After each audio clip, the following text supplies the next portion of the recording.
छोटी चम्मच से भी आपका पात्र भर सकता है, पर देर लगेगी। इसीलिए पात्र बड़ा करके ही कथा श्रवण करनी चाहिए।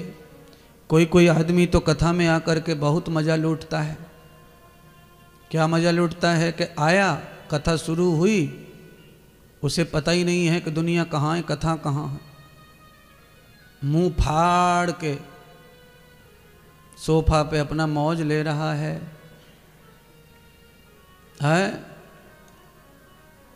अच्छा, किसी किसी आदमी को तो खाली सोने की आदत रहती है कथा में, पर किसी किसी को तो उससे भी ज़्यादा बड़ी आदत रहती है। कोई तो सो जाते ही तो ठीक है, पर कोई कोई सो के सपने भी देख लेता है कथा में ही, है, सपने देख लेता है।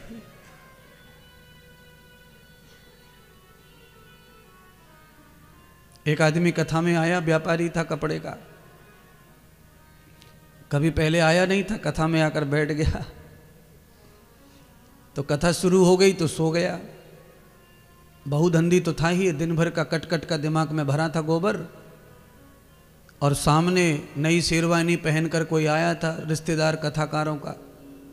वो आगे की कुर्सी पे बैठा, पीछे वो बनिया बैठा। सो गया और सो करके सपना देख रहा है कि कोई ग्राहक अर्जेंट आया है और कपड़ा मांग रहा है। तो का कपड़ा दो के 5 रुपए मीटर है कपड़ा। ग्राहक ने कहा नहीं नहीं 5 नहीं, 4.5 लगा लो। तो बनिया ने कहा चलेगा, चलो चलो, ग्राहक आ गया है तो जाने मत दो, 10 रुपए कम बचेंगे। सौदा तय हो गया। बनिया ने सपने में 4.5 में कपड़ा देने का हो बोल दिया। ले जाओ कपड़ा, ले जा 4.5 में दोनों हाथ पसार, ले जा 4.5 में दोनों हाथ पसार। आगे बैठे आदमी का कुर्ता दीना फाड़। आगे वाले ने कहा भाई तुम ये क्या कर रहे हो यार, कथा में आए हो, तुम्हें शर्म नहीं है? का कुर्ता फाड़ दिया। तो बनिया बोलो तेरे कुर्ता के चक्कर में ग्राहके जाने दे तो का मैं तो ग्राहकी चले जाता है। तो अब बाद में समझ में आया कि मैं कथा में हूँ, दुकान पे नहीं हूँ। तब उसने कहा भैया माफ़ करना, सपना देख रहा था। तो कुछ लोग तो महाराज कथा में आके भी सपने में खोए रहते हैं। सब अलग अलग सपने देख रहे महाराज, देखो। पर आज मैंने एक अद्भुत बात सुनी, थोड़ी देर 5-7 मिनट कमरे में जाने का मौका मिला।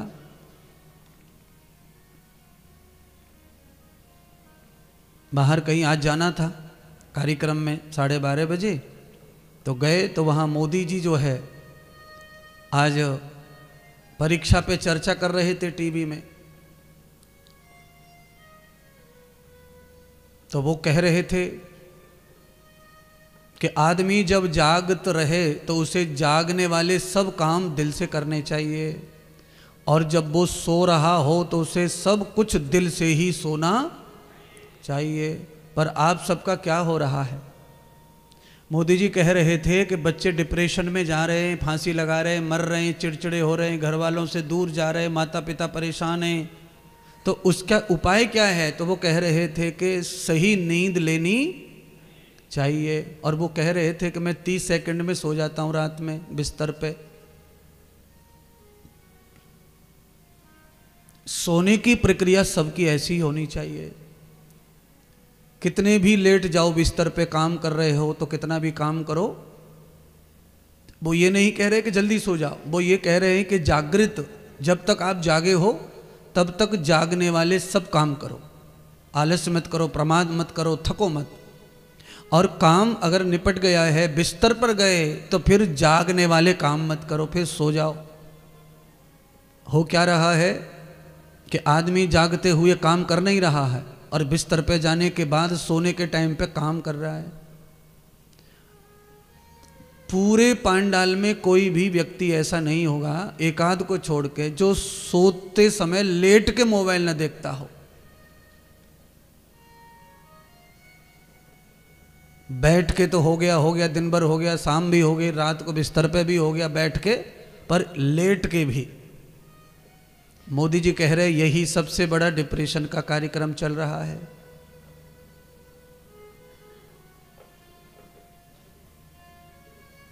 हैं? तो मैं ऐसा नहीं कह रहा हूं कि आप जो है ऐसा मत करिए, मैं ऐसा कह रहा हूं कि मुझे मोदी की बात अच्छी लगी।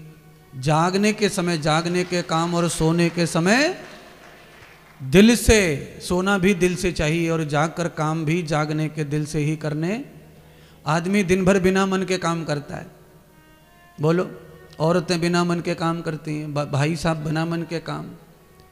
काम में कोई मन नहीं है और काम तो करना ही करना है, नहीं तो खाएंगे कहाँ, पिएंगे कहाँ, कैसे विकास होगा, कैसे उन्नति, कैसे पूर्ति होगी संसार के चलन की। और जब आदमी काम दिल से मन से करता नहीं है, बुद्धि से करता नहीं है, लगाव चाव से करता नहीं है, वही काम उसे रात को सताता है। अगर आप दिन में दिल से काम कर लेते हैं, मन से काम कर लेते हैं तो थक जाते हैं, तो रात में दिल से नींद आ जाती है।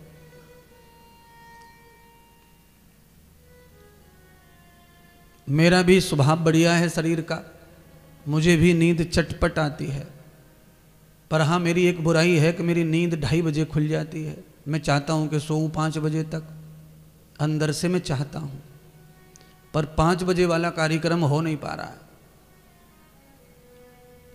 आराम का दिन हो वो भी, काम का दिन हो वो भी। पर दूसरा अर्थ है, दूसरा अर्थ यह है कि किसी भी स्थिति में नींद 3 घंटे आ जाए बहुत है, पर दिल से आनी चाहिए। निद्रा के समय आदमी जो है साक्षात भूलोक छोड़कर ब्रह्मलोक में चला जाए, फिर सपने नहीं आ सकते। अगर कोई भूलोक पर ही है सोते सोते तो उसे सपने आएंगे, चाहे अच्छे हों चाहे बुरे हों, जैसे भी हों, पर रात्रि विचार पैदा होना ही ठीक नहीं है। चाहे अच्छे भी आ रहे हैं तो वो भी ठीक नहीं है। ब्रह्मलोक में जाएंगे सपने समाप्त हो जाएंगे। इसीलिए एक मंत्र है, उसे बोलकर सो। यज्जाग्रतो दूरम दैति दैवम तदुसुप्तस्य तथैवैति दूरम गमम ज्योतिषाम ज्योतिरेकम तन्मे मनः शिव संकल्पमस्तु। हे भगवान, हे मृत्यु के स्वामी, हे शिव, हे भोलेनाथ, हे शंकर, हे कल्याणकारी, मेरा जो मन है चंचल, वो मन तुम अब स्वीकार करो। सूर्य उदय हो तब तक ये मन तुम्हारे पास रखो, और सूर्य उदय होने पर बुद्धि के साथ मन मुझे दे देना, जिससे संसार कर लो। मन और बुद्धि दोनों मिलके संसार करते हैं, और ये दोनों कब एक्टिव होते हैं ज़्यादा? सूर्य उदय होने के बाद। सूर्य उदय हो जाए प्रातः काल तो मन बुद्धि दोनों इतने एक्टिव हो जाते हैं कि अनेक काम सूझते हैं, अनेक बातें सूझती हैं, अनेक रास्ते सूझते हैं, अनेक जगह सूझती हैं। और जैसे ही दिन समाप्त होता है, मन बुद्धि दोनों शिथिल होने लगते हैं। मन और बुद्धि में इतनी शिथिलता आ जाती है कि वो अच्छे से सो भी नहीं पाते और भ्रमण करते रहते हैं, फिर उल्टे ठुल्टे सपने आते रहते हैं। तो कथा में आकर क्या करना चाहिए? कथा में आकर के कोई सपना नहीं देखना है, न जागते हुए न सोते हुए। पड़ोसी हमको कहे कि अरे भैया क्या कर रहे हो, फिर तुम कहो अरे हम तो कथा में आए, ऐसा नहीं होना चाहिए। क्योंकि आप जब कमरा छोड़ते हैं, घर छोड़ते हैं, तब ही कथा में आते हैं, तो तब से आपको पता ही रहता है। पर कोई आदमी आपको बताए कि तुम कथा में हो, ऐसा क्यों कर रहे हो, तो फिर हमारा मर जाना ही है, फिर कोई काम का जिंदगी नहीं है। यानी मैं ही खुद कहूँ आपसे कि आप कथा में आए हो, वृंदावन में आए हो, और ये क्या कर रहे हो, ये भी अच्छा नहीं, ये भी सुनो मत, कानों में ये बात भी नहीं आनी चाहिए। इतना नित्य अच्छा होना चाहिए। इसलिए भगवान श्री सुखदेव राजा परीक्षित को कह रहे, राजन, भगवान का भजन ही ऐसा है जो तुम्हारे पाप का प्रायश्चित कर सकता है। और प्रायश्चित कर्म करने का कोई मार्ग नहीं है। प्रायश्चित कर्म करने के लिए कर्मकांड बहुत सारे हैं, पर ये क्षणिक हैं बंधुओं, ध्यान रखना। मैं कर्मकांड के कोई विरोध में तो बोलता नहीं हूँ, कर्मकांड भी जरूरी है, करते रहो, पर ये सब क्षणिक हैं। इससे पाप का प्रायश्चित नहीं होगा। और वैसे तो कर्मकांड में प्रायश्चित पहले ही कराया जाता है। कोई भी बड़ी पूजा हो, कोई भी अनुष्ठान हो, प्राण प्रतिष्ठा हो, यजमान का प्रायश्चित कर्म पहले कराकर उसके कपड़े बदलकर नहाकर दोबारा पूजा में बिठाते हैं। पर वो प्रायश्चित कर्म कर्मकांड है, उससे क्षणिक क्षणिक पापों का नाश होगा। पर अद्वेषाम पापः, ऐसे पाप का नाश नहीं होगा जो परीक्षित से हुआ है। ऐसे पाप का नाश होगा कब? जब हमें लंबे समय गुरुदेव की शरण में बैठकर कथा श्रवण करने का मौका मिलेगा, तब ऐसे पाप का नाश होगा। क्योंकि आप सब जानते हैं, इसमें बताने जैसी बात बहुत नहीं है, पर संकेत करता हूं। खाने पीने का तेल घी कपड़े पे गिर जाए तो सर्फ साबुन से छूट जाता है। खाने पीने का तेल घी अगर कपड़े पे गिरता है तो सर्फ साबुन से छूट जाता है, पर जला हुआ तेल ट्रक के इंजन का कपड़े पे गिरता है तो साबुन सर्फ से भी छूटता, उसका दाग गहरा है। तो कैसे छूटता है फिर वो? उसको देर लगती है। कई बार धोना धीरे धीरे निकलता है, कई बार धोकर। ऐसे ही पाप का है, बड़ा पाप छोटा पाप। तो जो छोटे पाप है वो कर्मकांड से प्रायश्चित कर्म करने से छूट जाते हैं, पर जो महापाप है वो भगवत कर्म करने से ही छूटेगा, भजन करने से। इसीलिए मुझे और आप सबको भी कोई पाप हो गया है तो उसके लिए भजन ही उचित मार्ग है, वही अपनाना चाहिए। तो आज शुक्रताल की धरती पर भगवान बैठकर कथा सुना रहे हैं और परीक्षित कथा सुन रहे हैं। शुक्रताल जो है ना, हस्तिनापुर के निकट है, हस्तिनापुर के बिल्कुल निकट है। मेरठ, हस्तिनापुर और सीधा शुक्रताल। तो परीक्षित महाराज बहुत दूर नहीं गए थे कथा सुनने के लिए, गंगा के तट पर निकट ही सौभाग्य प्राप्त हो गया। पर देखिए, राजा को जब जरूरत नहीं थी तब भी वो संत मौजूद थे वहां, सुखदेव। पर राजा को आवश्यकता नहीं है तो राजा जानते नहीं सुखदेव कौन है, कहाँ है, और उन्हीं के राज्य में रहते थे महात्मा, तपस्या कर रहे थे। पर मैंने पहले ही प्रवचन में प्रारंभ में कहा कि आवश्यकता ही कर्म की जननी है, पहचान की जननी है, व्यवहार की जननी है। राजा को आवश्यकता पड़ी तो अपने आप ही सुखदेव के साथ में परिचय करने के लिए निकल पड़े और कर लिया, गुरु बना लिया। तब से मौज मस्ती में थे तो काहे का गुरु, कौन सा गुरु, काहे का भजन। अब संकट में है तो गुरु जी भजन जी माला जी तुलना जी सब जी है। और जब सब कुछ बढ़िया चल रहा था, मौज मस्ती, तो काय का गुरु काय का साधु, तो साधु को तो अपमान कर दिया। ये काय के का साधु है, ये कौन सा साधु है, ऐसा बोला। वही आदमी है ये राजा परीक्षित। एक साधु हजारों वर्षों से तपस्या कर रहा है, उसको वैल्यू नहीं दे रहा है राजा। कौन सा साधु, काय का साधु, ऐसे होते हैं साधु। और जरूरत पड़ी, संकट आन पड़ा, गलती हो गई तो फिर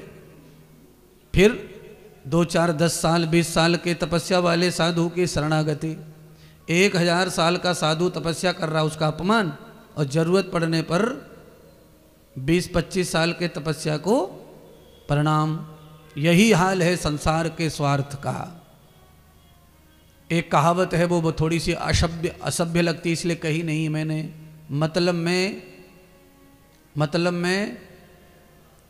हाँ यही बात है, मतलब में गधे को भी बाप बनाना पड़ता है। आपको पता है, बाबूजी बाबूजी, आदमी बाबूजी कब कहता है?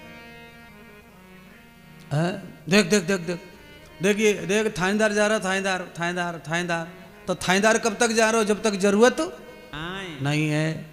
और थानेदार से जब जरूरत है, कुछ लफड़ा हो गया है, तो वही थानेदार नहीं है फिर। अब वो बाबूजी है।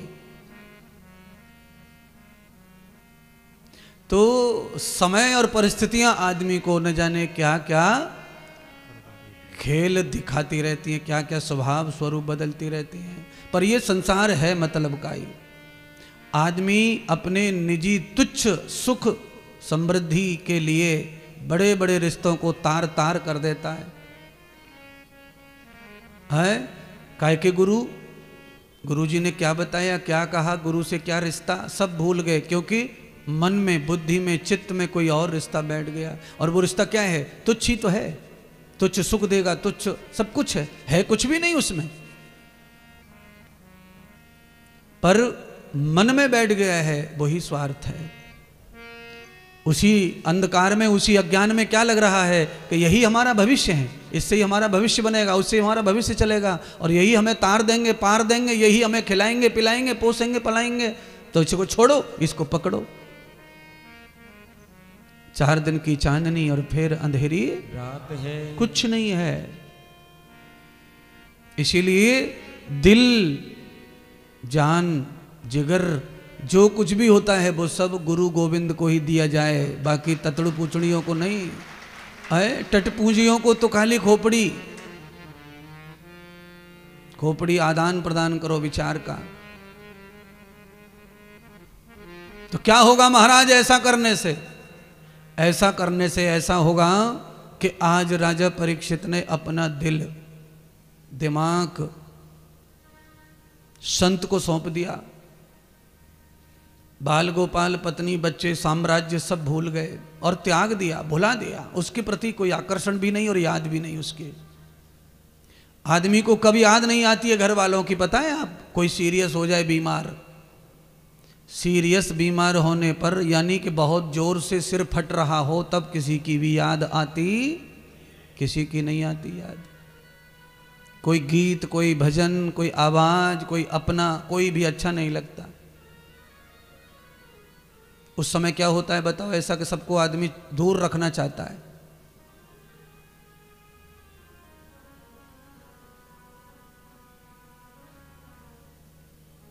कोई दिल से चाहने वाला उस समय आ जाए, आपका सिर दुख रहा हो, और आपको कोई दिल देने वाला आ जाए, दिल से चाहने वाला आ जाए, तो आपको बहुत अच्छा लगता है। फिर वो धीरे धीरे मालिश करता है, सेकता है, मसलता है, दबाता है, गोद में बिठाता है, गोद में सुलाता है, तो आपको अच्छा लगता है, आपको हर्षित आनंद आता रहता है।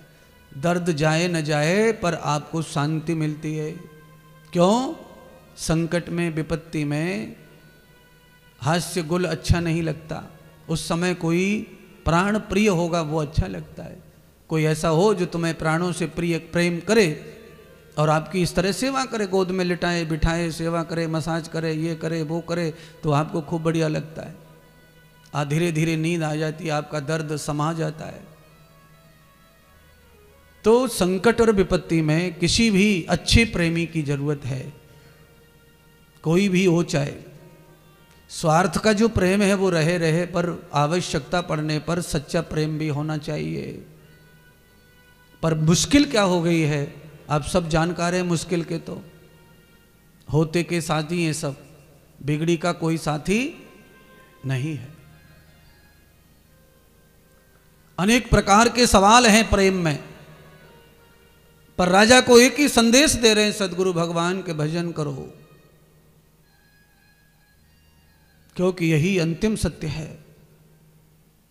तो कौन सा भजन करें? तो राम राम राम राम भजन करें, तो कहा यह भी करो, पर साथ में दूसरा जो भजन है वो ऐसा है जो तुम्हारे चित्त को नहीं भटकने देता, वो है कथा श्रवण।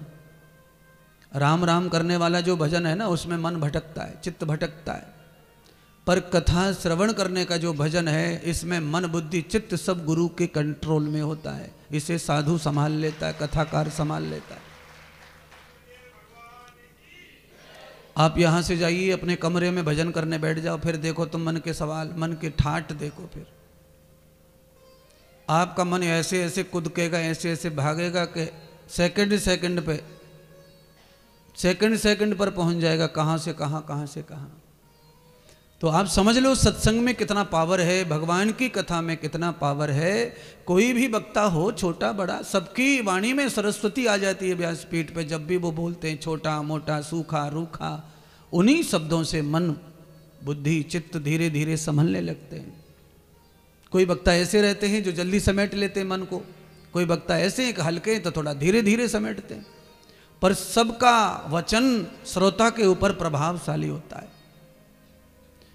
इसलिए दूसरी भगति मम कथा, मेरी कथाओं का प्रसंग, राम जी कह रहे हैं सबरी से, मेरे चरित्रों का प्रसंग सुनना भी मेरा ही भजन है देवी, इसलिए ये भजन भी तुम यदा यदा करते रहो।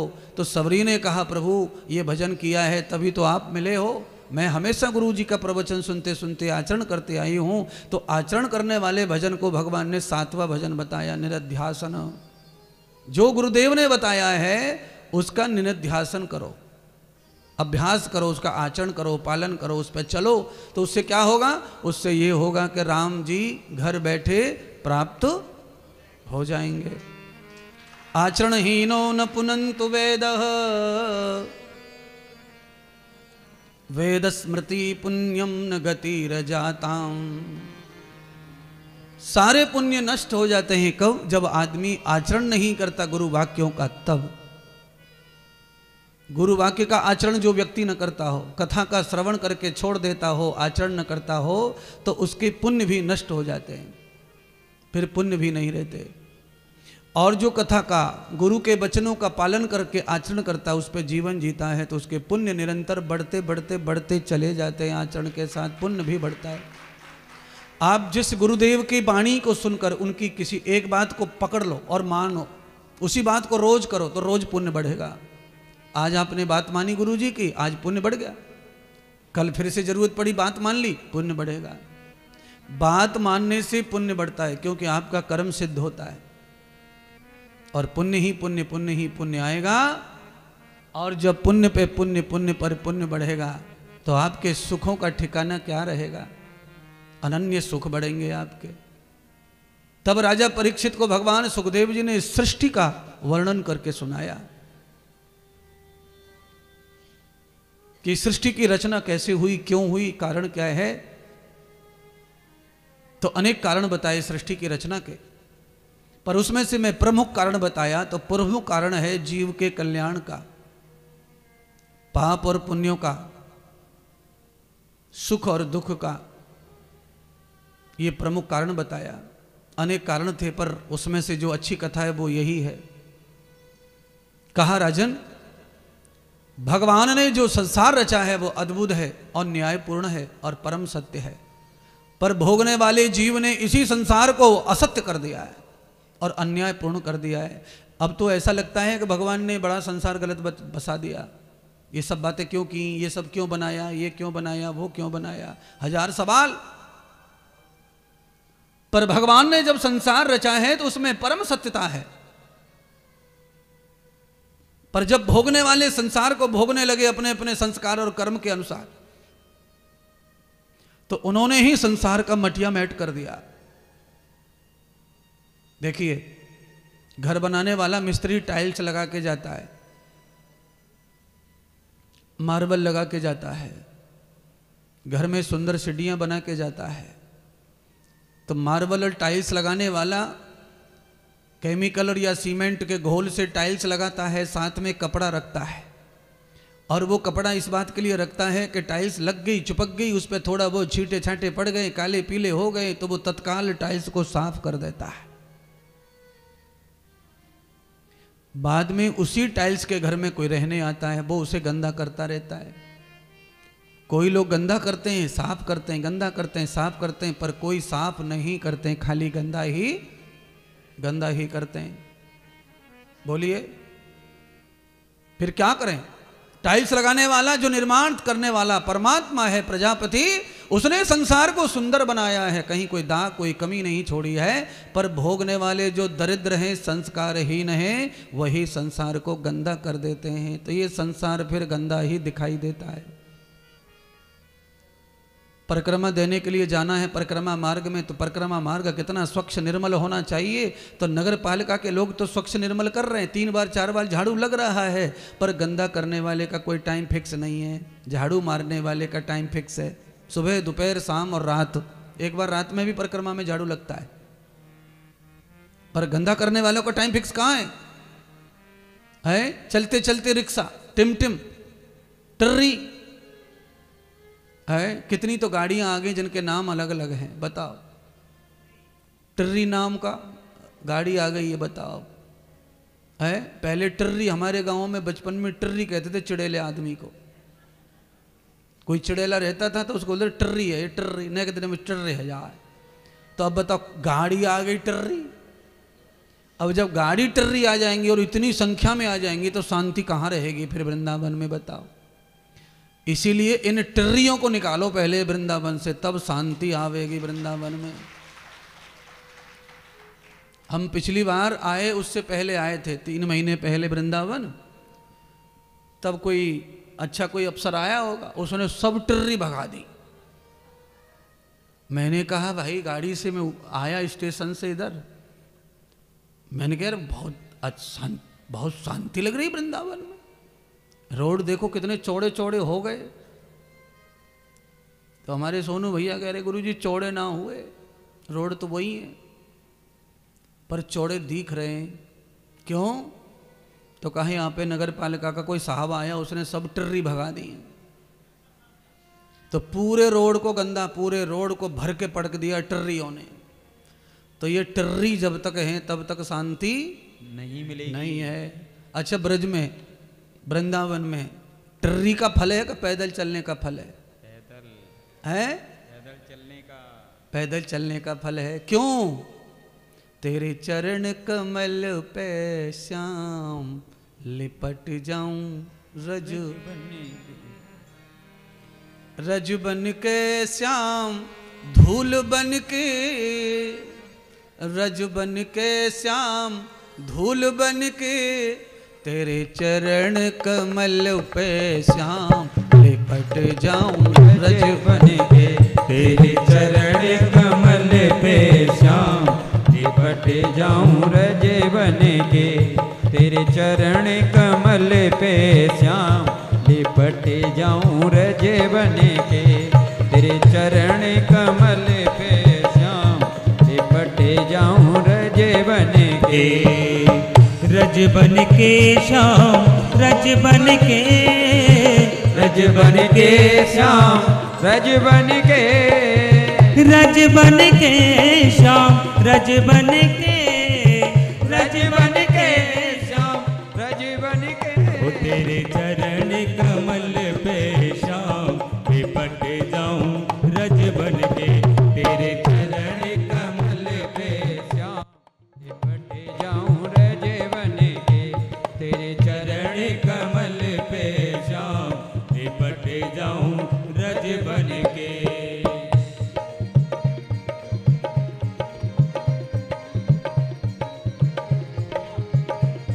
बलिहारी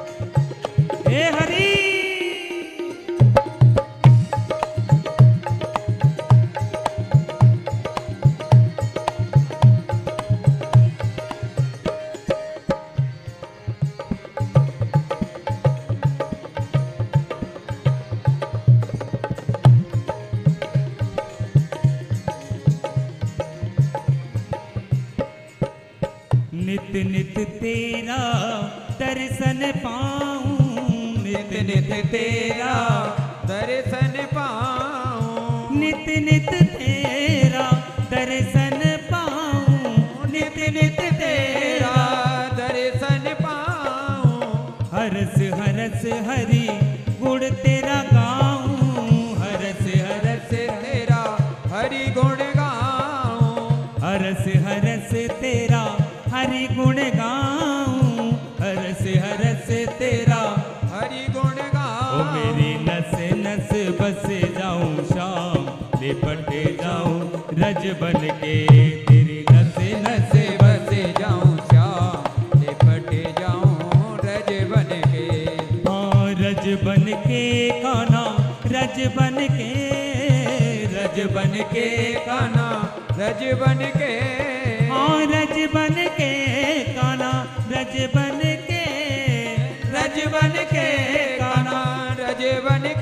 तेरे चरण कमल पे श्याम लिपट जाऊं रज बन के, तेरे चरण कमल पे श्याम लिपट जाऊं रज बन के, तेरे चरण कमल पे श्याम लिपट जाऊं रज बन के।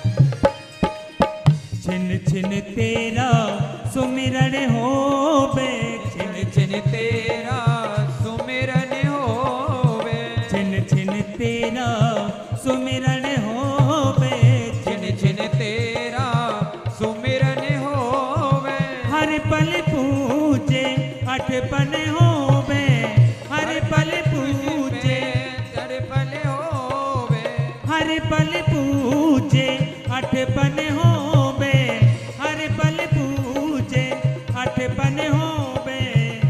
सब आठों सब गाँव दिन आठों या लिपट जाऊं रज बन के, सब गाँव दिन आठों या लिपट जाऊं रज बन के, रज बन के कान्हा रज बन के, रज बन के कान्हा रज बन के, रज बन के कान्हा रज बन के, रज बन के श्याम रज बन के, हाँ रज बन के श्याम रज बन के, रज बन के श्याम रज बन के। ओ तेरे चरण कमल में श्याम लिपट जाऊं रज बन के, तेरे चरण कमल में श्याम लिपट जाऊं रज बन के, तेरे चरण कमल में श्याम लिपट जाऊं रज बन के, तेरे चरण कमल पे श्याम लिपट जाऊं रज बन के, कृष्णा रज बन के, कृष्णा लिपट मेरे प्यारे मेरे प्यारे। निस दिन तेरा दर्शन होवे,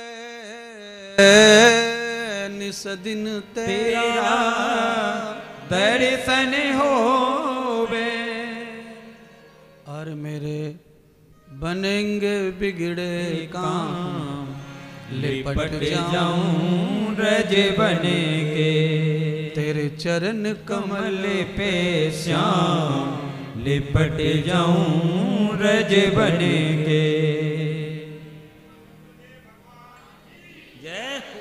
इसीलिए ब्रज के कवियों ने बहुत बड़ी बड़ी कल्पनाएं कविताएं की हैं, कैसी कैसी कल्पना और कैसी कैसी कविताएं की हैं। आपने हमेशा एक पद सुना हुआ है ब्रज का, वृंदावन के वृक्ष को मर्म न जाने को, डाल डाल हर पात पे श्री राधे राधे हो। ये वृंदावन की अनुपम कविता और पद है। ये ऐसे नहीं लिखे जाते, अनुभव ही लिखा जाता है। इसीलिए आपने हर कथा में मुझे देखा होगा, हमेशा मैं रथ में कलश यात्रा करता हूं, पर वृंदावन में अभी तक रथ में कभी बैठा नहीं बैठा। सारी दुनिया में कथा करने जाते हैं, पूरे भारत में तो करते ही हैं, सब जगह रथ यात्रा ही होती है, क्योंकि वहां की भूमि का कोई महत्व विशेष नहीं है। अयोध्या भी हम लोग गए थे कथा करने, जगन्नाथ गए, द्वारका गए, हरिद्वार गए, सब जगह कथाएं हुई हैं। पर तीर्थ में अधिकांश पैदल यात्रा ही शुभकारी है, मंगलकारी है। और ब्रज वृंदावन में तो हर हाल में ही कोई भी यात्रा करनी है तो पैदल करो। और ब्रज में तो चप्पल जूते पादुका पहनना भी ठीक नहीं है, घाटे का ही सामान है ये भी। जितना हो सके उतना नग्न पैर से ही ब्रज में भ्रमण करो, तीर्थ करो। क्यों? पता नहीं किस भेष में नारायण मिल जा। अच्छा, ये शब्द कोई नए तो नहीं है ना, ये तो सबके जाने पहचाने हैं, पर महात्मा के मुंह से निकलते हैं तो ऐसा लगता है कि कहाँ से आए। कारण है कि मैं जरूरत में ही बोलता हूँ। वैसे की कथा की जैसी मांग है वैसी शब्द भगवान भेजते हैं, है जूने पुरानी बातें। ये सारे शब्द मेरे गढ़े नहीं, ये तो रचना किसी और ने ही की है, सुना सुनाया गा रहे हैं। पर मैं गा रहा हूं इसलिए आज की सब कथा मेरी ही कही जाएगी, चाहे कोई भी लिख के गया हो इन बातों को। क्योंकि कड़ी से कड़ी जोड़ने का काम जो करता है, मजदूरी पूरी उली को मिलती है। तो ये तो मुझे ही मिलेगा आज का फल, तो क्योंकि मैं ही सब जोड़ रहा हूं। जिस रज से बंजर जमीन उपजाऊ हो जाती है वो ब्रज रज है। एक मुट्ठी भर भी मिट्टी कोई ले जाता है यहाँ से और अपने घर में जाकर के खेत में खलियान में बाल गोपाल पे थोड़ा छिड़क देता है, लगा देता है, रगड़ देता है, तो अहिल्या की तरह उनका भी अपराध समाप्त हो जाता है। ऐसी ब्रज रज है, चंदन है। तो चंदन की महिमा जितनी है उससे कई गुनी महिमा ब्रज की रज की है। इसीलिए आवश्यकता तो वाहनों की भी है जरूरत के हिसाब से, पर अत्यधिक टिर्री होने से वृंदावन पूरा दूषित हो गया है। आप किसी भी कहीं से भी निकलो, टिर्री टिर्री टिर्री, फिर निकले कहाँ से, जाएं किधर, परिक्रमा किधर दें। परिक्रमा मार्ग में चलते चलते भी समझ आता ही नहीं है कि ये परिक्रमा मार्ग है कि ये कोई और मजार आ गया।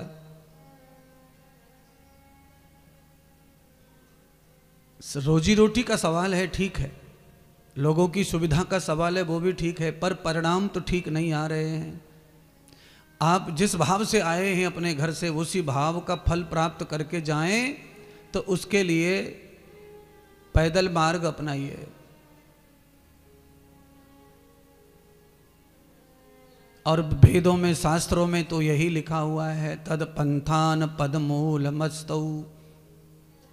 अगर आपके पैर और रास्ता पथ दोनों ही सम है तो फिर आपकी मंजिल सामने ही सामने दिखती है। एक भी वेद मंत्र में ऐसा नहीं लिखा कि तुम घोड़े पे जाओ, हाथी पे जाओ, मोटर कार में जाओ। सब जगह यही लिखा है, पद पद युक्त पंथाम। मार्ग पैरों से ही मंजिल तक जाया जाए, अधिलाभ होता है। पर यात्रा अगर अमेरिका की करनी है तो फिर ये बात झूठ हो जाएगी, अतिशयोक्ति हो जाएगी है, तो कठिन हो जाएगा। यहाँ से अब जाना है दूसरे राज्य में तो लंबा टाइम लगेगा पैदल पैदल, और इतना टाइम जो है वेस्टेज न करते हुए साधन का उपयोग करना चाहिए। 1000 बार बढ़िया बढ़िया गाड़ी, बढ़िया बढ़िया हवाई जहाज खूब यूज करो, अगर सौभाग्य में है तो सब यूज करो, पर ब्रज में आकर तो कम से कम पद यात्रा में जीवन व्यतीत करो। मौका मिला है तो करो, और निमित्त से ही अवसर आते हैं। मैं भी कई लोगों के जीवन के लिए भाग्यवान हूँ। मेरे शरीर की वजह से भी कई लोगों को वृंदावन मिल रहा है, रहने को, खाने को, घूमने को, दर्शन को। मेरा लाइफ ना होता तो हो सकता है लाखों लोगों की लाइफ वृंदावन ना होती। वृंदावन दर्शन भी ना होता, सोच भी ना होता, चिंतन भी ना होता। तो ये चिंतन जगाने वाला भी कोई होता है, तभी चिंतन पैदा होता है। तो आज राजा परीक्षित के चिंतन को सुखदेव जी जगा रहे हैं। मैं आपके चिंतन को जगा रहा हूं, चेतन कर रहा हूं। क्यों? चूल्हे में आग तो है पर बुझ गई है, उसको थोड़ी सरीके से फूंक मारो तो वो फिर से सुलग जाती है। तो मैं क्या कर रहा हूं? फूंक मार रहा हूं। फूंक माने वाणी, शब्द। ये फूंक है, हवाई तो है शब्द, और क्या है? आपको शब्द सुनाई पड़ रहा है पर दिखाई पड़ रहा है क्या? नहीं दिखाई पड़ रहा है, इसका मतलब हवा है। इसीलिए कान में अगर शब्द नहीं पड़ा तो हवा में चला जाता है, क्योंकि उसकी स्थान वही है और उसका सही स्वरूप भी वही है। तो ये जो फूंक है ये क्या है? ये चेतन करती है। मेरा एक भजन है, उसकी एक पंक्ति गाता हूं।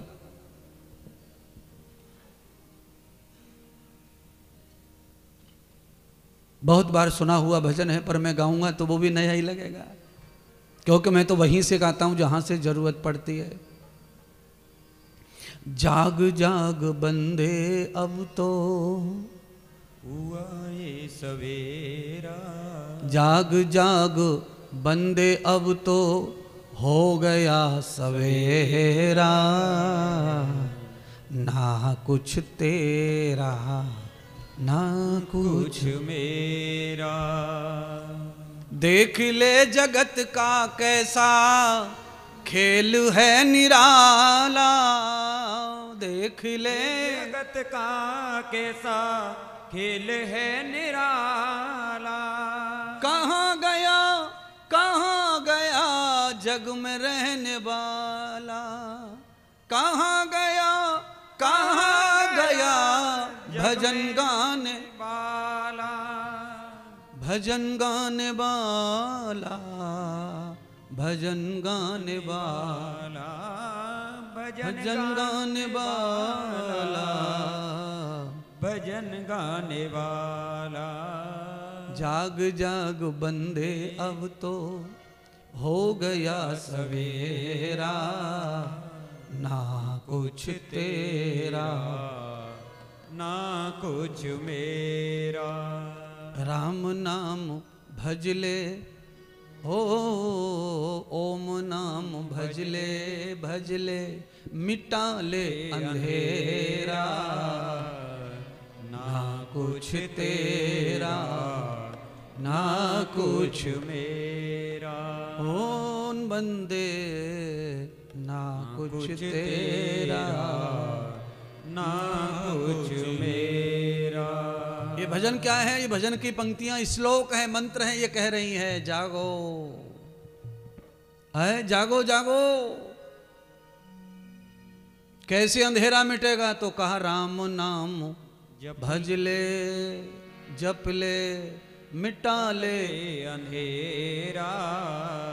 जय हो। सुखदेव महाराज कह रहे हैं राजा परीक्षित से, ये भजन ही प्रायश्चित करेगा तुम्हारे पाप का, और कोई कर्मकांड नहीं बचा है अब तुम्हारे लिए, क्योंकि तुम्हारा महापाप है। तुमने एक महर्षि, एक संत, एक त्यागी का अपमान किया है, और वो भी अपने स्वार्थ में, पानी की प्यास में, पानी के लिए, खाने पीने और छत के लिए ही लोग अपराध कर रहे हैं। बोलिए, आदमी पाप कर रहा है, बेईमानी कर रहा है, क्यों? खाने पीने, बस ये साधन अच्छे बन जाएं तो कमाई होगी तो अच्छे से रहेंगे, खाएंगे पिएंगे, ये बनाएंगे वो बनाएंगे, ये खरीदेंगे। इसी में जुन्ना मुन्नी में पाप करता है, बेईमानी करता है, ठगाई करता है। उसके लिए ही महात्मा कह रहे हैं भागवत में, ना कुछ तेरा ना कुछ मेरा, ना कुछ मेरा, ना कुछ मेरा।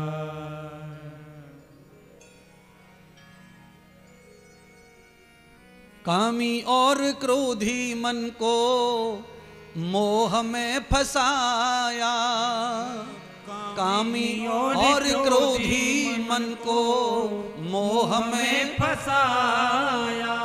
लोभ ने हमेशा तेरी डुबाया। लोभ ने हमेशा तेरी नाव को डुबाया।